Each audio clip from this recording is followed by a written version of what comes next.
Impulse 9। तो इस movie की शुरुआत में दिखाते हैं कि कुछ जवान लोगों का एक झुंड गेम के प्रतियोगिता में भाग लेने के लिए एक जगह पर इकट्ठा हुआ है, जिसमें जीतने वाले व्यक्ति को 10 लाख रुपए दिए जाएंगे। गेम में सिर्फ उन्हें दूसरे खिलाड़ियों को मारना होता है और जितने हो सके उतने पॉइंट्स इकट्ठा करने होते हैं।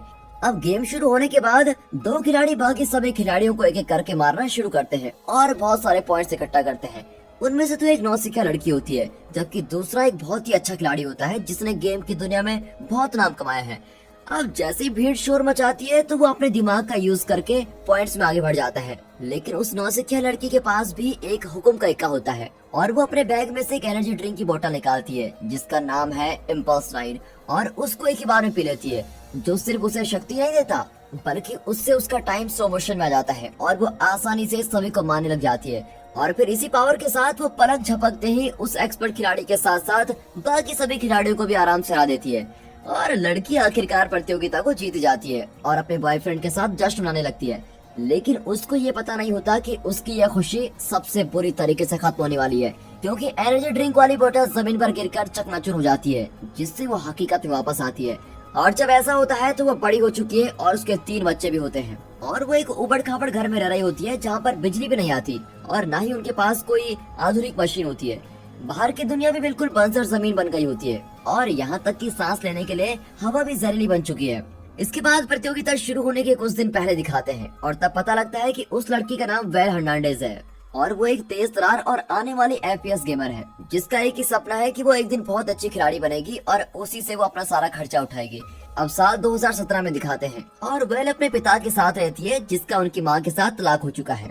अब एक दिन वो फूड वैन में नौकरी के इंटरव्यू के लिए वेल को तैयार करके भेजते हैं और वो ना चाहते हुए भी घर से फॉर्मल कपड़े पहनकर निकल जाती है। बाहर उसका बॉयफ्रेंड एवान उसे कार में लेने आया होता है और उसके वहाँ से निकलते ही वो जल्दी गाड़ी की पीछे वाली सीट पर अपने कपड़े बदलती है और यहाँ पता चलता है कि वो अपना इंटरव्यू देने छोड़कर फील्ड ऑफ फायर नाम के गेम की प्रतियोगिता में हिस्सा लेने के लिए जा रही होती है। अब दूसरे FPS गेम की तरह फील्ड ऑफ फायर एक मल्टीप्लेयर गेम है जिसमें आखिर तक जिंदा रहने वाला व्यक्ति ही उस गेम में जीत जाता है। वह सोचती है कि अगर वो इस गेम में जीतकर बहुत सारे पैसे कमा लेगी तो वो उन पैसों से अपने लिए गेम खेलने वाले कंप्यूटर को खरीदेगी। हालांकि एवन बताता है कि रॉय नाम का एक बहुत ही खतरनाक खिलाड़ी है जिसने गेम की दुनिया में धूम मचा रखी है और वो भी हिस्सा ले रहा है। फिर जल्दी वो दोनों प्रतियोगिता की जगह पर पहुंच जाते हैं और देखते हैं कि रॉय अपने फैंस के साथ फोटोज दे रहा है और फिर पहले मैच के शुरू होने से पहले एवन वेल को याद दिलाता है कि वो बहके न और प्रतियोगिता के आखिरी मैच में जाने पर ध्यान दे। हालांकि वेल घमंडी रॉय को पूरी तरह से हराने की सोचती है। अब कुछ देर बाद सभी खिलाड़ी अपने अपने कंप्यूटर पर बैठ जाते हैं और गेम शुरू हो जाता है। वेल शुरुआत में बढ़त बना लेती है, लेकिन रॉय बिना पसीना बहाए उसी तक पहुंच जाता है और उसे अपने गेम पर इतना विश्वास होता है कि वो गेम के बीच में भी यहाँ वहाँ बैठे लोगों के साथ बातें कर रहा होता है। अब इस मौके का फायदा उठाते ही वेल कुछ पॉइंट्स इकट्ठा कर लेती है और इस तरह वो जीतने की कगार पर होती है, लेकिन गेम को खत्म करने की जगह रॉय को मारने का फैसला करती है। लेकिन उसका यह प्लान जल्दी उस पर भारी पड़ जाता है और रॉय पलक झपकते ही इसको मार डालता है। इसके बावजूद वेल आखिरी मैच में पहुंच जाती है जो अगला दिन होना होता है। अब जैसे वेल और उसका बॉयफ्रेंड वहां से बाहर निकलते हैं, रॉय बाहर आता है और अपने फैंस के साथ फोटो लेने से पहले वेल की बहुत ही मजाक उड़ाता है। और जब एवन अपने कार लेने गया होता है तब कोजिमा नाम का एक आदमी वेल के पास आता है और उसे बताता है कि उसे गेम को जीतने का राज पता है। अब वेल उसकी बात पर विश्वास नहीं करती, लेकिन इससे पहले कि वो कुछ कह पाती कोजिमा उसके हाथ में अपना बिजनेस कार्ड थमाकर वहाँ से चला जाता है।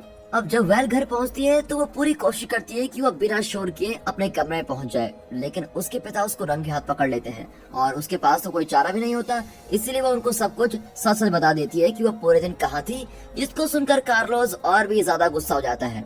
फिर वो उसे हुक्म देता है कि वो कल फूड वैन पर जाए और वहाँ पर नौकरी के लिए भीख मांगे। हालांकि वेल उनसे कहती है कि उसकी प्रतियोगिता का आखिरी मुकाबला कल ही है, जो उसके भविष्य के लिए बहुत ही ज्यादा जरूरी है। और फिर किसी भी दूसरे माता पिता की तरह कार्लोस उसको समझाने की कोशिश करता है कि ऑनलाइन गेमिंग खेलने में कोई भविष्य नहीं है, लेकिन वेल उनकी बात पर ध्यान नहीं देती और गुस्से में अपने कमरे में चली जाती है। अब कुछ देर बाद ही वो आज के खेले हुए मैच की वीडियो देख रही होती है और बहुत ही गुस्सा हो जाती है कि रॉय फर्स्ट पोजीशन पर आ गया है। तभी उसका ध्यान कोजिमा के बिजनेस कार्ड पर जाता है और उसे याद आता है कि वो जीतने के रहस्य के बारे में कुछ बात कर रहा था, इसीलिए अब बदले और जीतने की चाह में वो कोजिमा के दिए पते पर चली जाती है। फिर जल्दी वो द गोल्डन सॉसर नाम की एक जगह पर पहुंचती है जो कि एक गेम की दुकान होती है। अब अंदर कुछ लोग अपने कंप्यूटर पर गेम खेल रहे होते हैं। फिर जल्दी कोजिमा उसके पास आता है और वो उसे कहता है कि बैठ जाए और एक गेम खेले। वेल को तो अभी भी ये समझ नहीं आता कि आखिर क्यों कोजिमा ने उसको अपना कार्ड दिया, लेकिन वो फिर भी एक गेम खेलने के लिए हाँ कर देती है। फिर वो उस गेम के सबसे मुश्किल लेवल चुनती है और उसे उस गेम को पूरा करने में बहुत ज्यादा परेशानी होती है। अब ये देखकर कोजिमा उसको एक एनर्जी ड्रिंक देता है जिसका नाम इम्पल्स 9 होता है। हालांकि वो उसको ये भी बताता है कि ये कोई आम एनर्जी ड्रिंक नहीं है, और उसकी बात को सुनकर वेल उसमें से एक घूंट पीती है और अचानक से वो जो कुछ भी देखती है वो बहुत ही धीरे चल रही होती है। अब इसकी वजह से कुछ देर पहले जो गेम खेलना बहुत ही नामुमकिन लग रहा था, अब उसको आराम से खेल रही होती है। अब अचानक आंख झपकते ही वेल जब उठती है और अपने आप को कोजिमा के सामने बैठी पाती है, तो वो उससे पूछती है कि मुझे क्या हुआ था। तब वो उसको बताता है कि जो भी इम्पल्स 9 पीता है उसके लिए समय बहुत बढ़ जाता है और वेल को उस ड्रिंक को पिए हुए 1 घंटा हो चुका होता है। और वो उसको ये भी बताता है कि समय का बढ़ना इस चीज पर निर्भर करता है कि उसने कितनी एनर्जी ड्रिंक पी रखी है। दोस्तों, आपको इस एनर्जी ड्रिंक के बारे में सुनकर कैसा लगा? अगर आपके पास ये एनर्जी ड्रिंक होती तो आप इसका इस्तेमाल कैसे करते? कमेंट करके बताइए। इसके बाद कोजिमा एक बोतल के लिए $500 की मांग करता है, जिसको सुनकर वेल को एक बहुत ही तगड़ा झटका लगता है कि इस बोतल के लिए इतने पैसे। वो सोचती है कि प्रतियोगिता में इस ड्रिंक का इस्तेमाल करना धोखा होगा, लेकिन तभी कोजिमा को रुवाई की तरफ से कॉल आती है और ये पता चलता है कि गेम जीतने के लिए वो भी इम्पल्स 9 का इस्तेमाल करता है और इसी की वजह से वो आज तक किसी भी खिलाड़ी से हारा नहीं है। अब ये सब जानने के बाद वेल इम्पल्स 9 की बोतल खरीदने का फैसला कर लेती है और फिर अगले दिन गेम खेले जाने वाली जगह पर वेल इम्पल्स 9 की बोतल निकालती है और उसे अपने कीबोर्ड के पास रख लेती है। अब गेम शुरू होने से कुछ समय पहले वो ड्रिंक की एक छोटी सी घूंट पीती है। फिर समय के धीरे धीरे चलने की वजह से वो कुछ समय तक बहुत पॉइंट इकट्ठा करती है। अब ये देखकर वाई भी थोड़ी इम्पल्स 9 पीता है और अपने पॉइंट बढ़ाने लगता है और इस तरह सबसे ऊपर पहुंच जाता है। अब ये देखकर वह थोड़ा परेशान हो जाती है, इसीलिए वो बिना कुछ सोचे समझे एनर्जी ड्रिंक की पूरी बोतल एक ही बार में पी जाती है और इसकी वजह से वेल के लिए टाइम स्लो मोशन में आ जाता है और वो इसका पूरा फायदा उठाती है। फिर आखिरकार वो वाई के अवतार को मार डालती है और पूरी प्रतियोगिता को जीत जाती है। उसने अपने हाथ में एक बच्चे को भी पकड़ रखा होता है और कुछ ही समय बाद एवन कमरे में आता है और उसने फटे और गंदे कपड़े पहने होते हैं। वो बच्चे को सुला देता है और वेल को तैयार होने के लिए कहता है। अब वेल को कुछ भी समझ नहीं आ रहा होता है। वो सोचती है कि मेरी उम्र कैसे बढ़ी और अपने हाथ में शादी की अंगूठी को देखकर बहुत ही परेशान हो जाती है। वो ये सब समझने के लिए भागती हुई सीढ़ियों से नीचे जाती है, लेकिन वो ये देखकर डर जाती है कि 2 और बच्चे उसको मम्मी कहकर बुला रहे होते हैं। अब अचानक से वेल को एक सदमा सा लगता है और भागती हुई घर से बाहर निकल जाती है। वो बाहर देखती है कि उसके अड़ोस पड़ोस में सबके घर ऐसे ही होते हैं। कुछ लोग तो टेंट में रह रहे होते हैं और खुले में पब्लिक बाथरूम का इस्तेमाल कर रहे होते हैं। फिर आखिरकार बताया जाता है कि वो साल 2029 में होती है और वो पलक झपकते ही अपनी जिंदगी के 10 साल आगे आ चुकी है और जिस जगह पर उसका घर होता है वो जगह बड़ी दीवारों से घिरी होती है जो उन्हें बंजर जमीन से अलग करती है, जो उनके चारों ओर होती है। बंजर जमीन पर कहते हैं कि बहुत ही भयानक मौत की छिपकलियां रहती है जो इंसानों पर हमला करती है और इसकी वजह से शहर में रहने वाले लोग रोज बदल बदल कर गेट की रखवाली करते हैं। और फिर ये पता चलता है कि जिन लोगों ने इम्पल्स 9 को बहुत ज्यादा पिया होता है वो लोग अभी अभी उठे हैं और उन्हें पल्सर कहकर पुकारा जाता है और इसकी वजह से लोग बिना कुछ जाने और बिना किसी की याद के भविष्य में आ गए हैं। उन्हें ये भी नहीं पता होता है कि ये विनाश कैसे हुआ और दुनिया में ये महामारी कैसे फैली।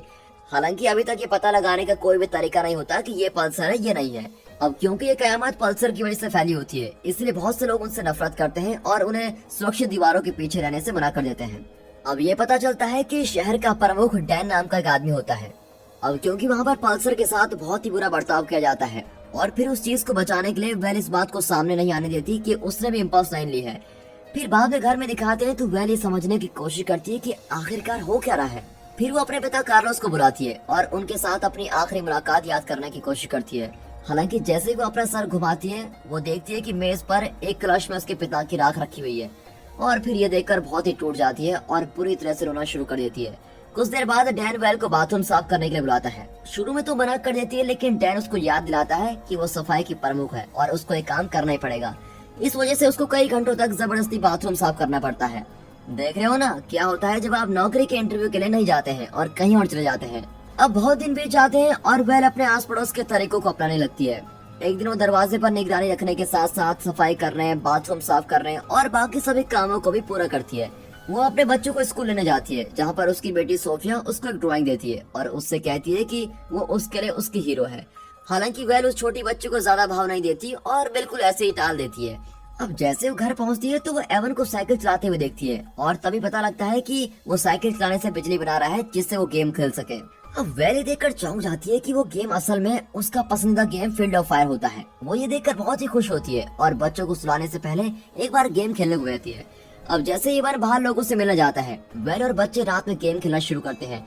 अब काफी घंटे बीत जाते हैं और तभी अचानक से एवन घर के अंदर भाग कर आता है। अब ये साफ दिखाई दे रहा होता है कि एवन डरा हुआ है और वो वैल को बताता है कि वो दरवाजे पर निगरानी रखने के काम पर नहीं गई है। अब इसकी वजह से बेचारा डैन जो वहाँ पर रखवाली कर रहा था उसको मौत की छिपकलियों ने मार दिया है। फिर बिना समय बर्बाद किए वो दोनों उस जगह पर जाते हैं जहाँ डैन की पत्नी अपने मरे हुए पति को देखकर बहुत ही गुस्सा होती है। फिर वैल अपनी गलती को मानती है और दुखी होकर घर जाने लगती है, लेकिन एवन उससे कहता है कि उसे अभी भी दरवाजे पर निगरानी रखने के काम को पूरा करना होगा। अब बिना अपनी इच्छा के वो अपना काम पूरा करती है और जब उसका काम खत्म होता है वह दुख दर्द से अपने घर वापस आती है और वह अपने सारे दुख दर्द को एवन को सुनाती है, जो सोने से पहले उसको दिलासा देता है और समझाता है कि सब कुछ ठीक हो जाएगा। वो ये सोचती है कि उसके लिए इस दुनिया में कोई जगह नहीं है, इसीलिए वह अपना सब कुछ पीछे छोड़ने का फैसला करती है और बंजर जमीन पर जाने का फैसला करती है। वो एवन के लिए एक चिट्ठी लिखती है जिसमें ये लिखती है कि वो एक पल्सर है। फिर अगली सुबह वैल वहाँ से ये सोचकर निकल जाती है कि वो वापस कभी नहीं लौटेगी, जबकि एवन उसकी चिट्ठी को पढ़ता है और इस बात पर बिल्कुल विश्वास नहीं करता। आगे हम देखते हैं कि वैल उस बंजर जमीन पर लगातार चल रही होती है और जल्द ही एक बंद बिल्डिंग के पास पहुँचती है। अब ये पता चलता है कि बंद बिल्डिंग असल में कोजिमा की बिल्डिंग द गोल्डन सॉसर है।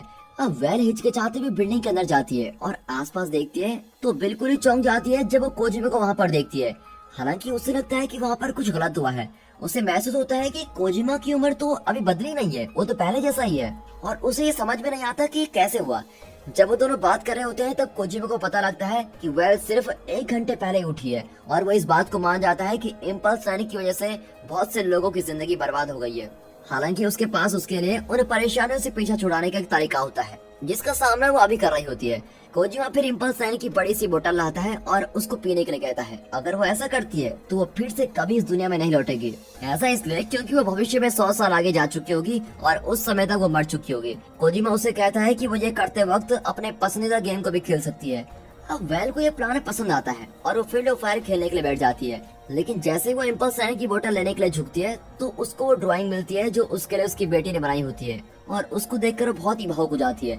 वैल को फिर थोड़ी पुरानी यादें दिखना शुरू हो जाती हैं और वो सारी बातें और पल याद करने लगती है जो उसने अपने बच्चों और एवन के साथ बिताए होते हैं। अब इस सब की वजह से वो इम्पल्स ट्रेनिंग को पीने का अपना फैसला बदल लेती है और वो जल्दी अपने परिवार से वापस जुड़ने के लिए सोसाइटी में पहुंच जाती है। फिर दरवाजे पर गुस्से से भरा एवन दरवाजे की रखवाली कर रहा होता है और वो वैल को वापस अंदर आने से मना कर देता है क्योंकि उसने उसको धोखा दिया है, उसको ही नहीं बल्कि सभी को धोखा दिया है और उनका विश्वास भी तोड़ा है। वैल हर चीज के लिए माफी मांगती है और वादा करती है कि वो एक नई शुरुआत करेगी और हर चीज को ठीक करने की कोशिश करेगी। तभी अचानक से उन दोनों के पास से गोलियों की चलने की आवाज आती है और वो दोनों समझ लेते हैं कि मौत की छिपकलियां उनके घरों की तरफ हमला करने के लिए आ रही हैं। और तभी पता चलता है कि मौत की छिपकलियां कोई और नहीं बल्कि आम इंसान का एक झुंड है जो लोगों की हत्या करते हैं और बंजर जमीन पर दूसरों का शिकार करते हैं। इसीलिए एवन वैल को अंदर आने देता है और इस वजह से अलार्म बज जाता है जिसकी वजह से सभी लोग घबरा जाते हैं। एक औरत वैल को बताती है कि सभी लोग खुले मैदान की तरफ जा रहे हैं क्योंकि किसी के पास भी हमलावरों को रोकने के लिए कोई तरीका नहीं होता। अब ये बात सुनकर वैल को एक आइडिया आता है क्योंकि वहाँ पर सभी को ऐसा लगता है कि वैल ने उन सबको धोखा दिया है, इसीलिए वो उनका विश्वास वापस हासिल करने के लिए कोशिश करती है। वो अपने पति को कहती है कि वो पीछे रहेगी और हमलावरों को जितनी देर हो सके उतनी देर तक रोक कर रहेगी और फिर एवन उसको अकेला छोड़कर नहीं जाना चाहता। लेकिन जब वैल उसे कहती है कि उसे अपने बच्चों के लिए जाना होगा तब उसकी बात मान लेता है। तभी वैल इम्पल्स ट्रेनिंग की एक बड़ी बोतल निकालती है और लड़ाई के लिए बिल्कुल तैयार होती है। फिर मौत की छिपकलियां भी दरवाजे से होती हुई तबाही मचाने के अंदर आ जाते हैं और तब पता चलता है कि मौत की छिपकलियों का नेता कोई और नहीं बल्कि रॉय है।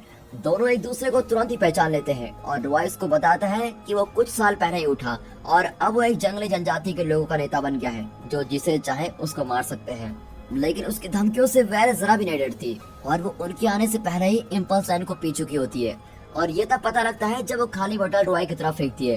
तभी अचानक से वैल के लिए समय बहुत ही स्लो मोशन में आ जाता है और वो गैस के डब्बे पर गोलियां चलाती है जिसकी वजह से हमला करने वाले लोग हवा में उड़ जाते हैं। वहाँ पर एक बहुत ही भयंकर गोलाबारी होती है और वह लगभग सभी को मार देती है, लेकिन दुर्भाग्य से उसके जमीन पर गिरने से पहले उसके पेट और कंधे पर गोली लग जाती है और तभी अचानक से रॉय आता है और वैल के ऊपर गोलियां चलाने लगता है, लेकिन वो चूक जाता है। अब इस बात का फायदा उठाते हुए उस पर गोली चलाती है और रॉय का काम खत्म। उसके बाद वो अपनी आखिरी सांस से पहले हवा में फ्लेयर गन चलाती है और एवन को इस बात का संकेत देती है कि सभी लोगों को बचा लिया गया है। फिर मूवी के आखिर में एवन चमकती हुई फ्लेयर को देखता है जबकि वैल